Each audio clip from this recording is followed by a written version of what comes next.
Praise the lord.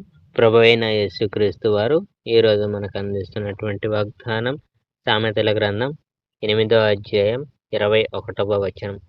నన్ను ప్రేమించు వారిని ఆస్తికర్తలుగా చేయుదును. నన్ను ప్రేమించే మనుషులకు నేను ఐశ్వర్యం ఇస్తాను. అవును, వారి గృహాలను ఐశ్వర్యాలతో నేను నింపుతాను. ఆదిలో మొట్టమొదటిగా చాలా కాలం కిందట యెహోవా చేయబడింది నేనే.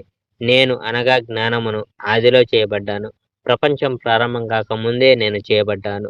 నేను మహాసముద్రాలు పుట్టకముందే పుట్టాను. నేను నీళ్లు లేకముందే చేయబడ్డాను. నేను పర్వతాల కంటే ముందు పుట్టాను. కొండలు రాకముందే నేను పుట్టాను.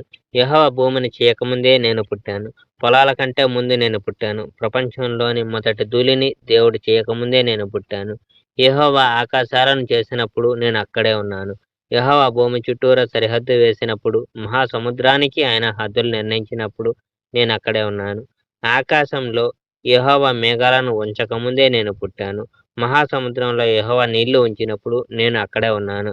సముద్రాల్లో నీళ్లకు యెహోవా హద్దులు పెట్టినప్పుడు నేను అక్కడే ఉన్నాను. యెహోవా అనుమతించిన దానికంటే నీళ్లు ఎత్తుగా పోవు. భూమికి యెహోవా పునాదులు వేసినప్పుడు నేను అక్కడే ఉన్నాను. నైపుణ్యం గల పనివానిలా నేను ఆయన పక్కన ఉన్నాను.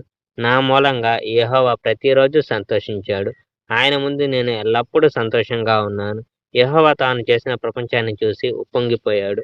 అక్కడ ఆయన మనుషుల విషయమై సంతోషించాడు. పిల్లలారా, ఇప్పుడు నా మాట వినండి. మీరు నా మార్గాలు వెంబడిస్తే మీరు కూడా సంతోషంగా ఉండగలరు. నా ఉపదేశాలు విని బుద్ధిమంతులు కండి. వినుటకు తిరస్కరించుకుడి. ఏ వ్యక్తి అయితే వింటాడో అతడు సంతోషంగా ఉంటాడు.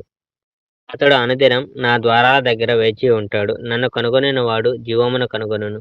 యెహోవా యొద్ద నుండి అతడు మంచి వాటిని పొందును. అయితే నాకు విరోధముగా పాపం చేయు వ్యక్తి తనకు తానే హాని చేసుకొనును. నన్ను అసహ్యించుకొనివాడు మరణమును ప్రేమించెదరు. Praise the Lord. May God bless our India.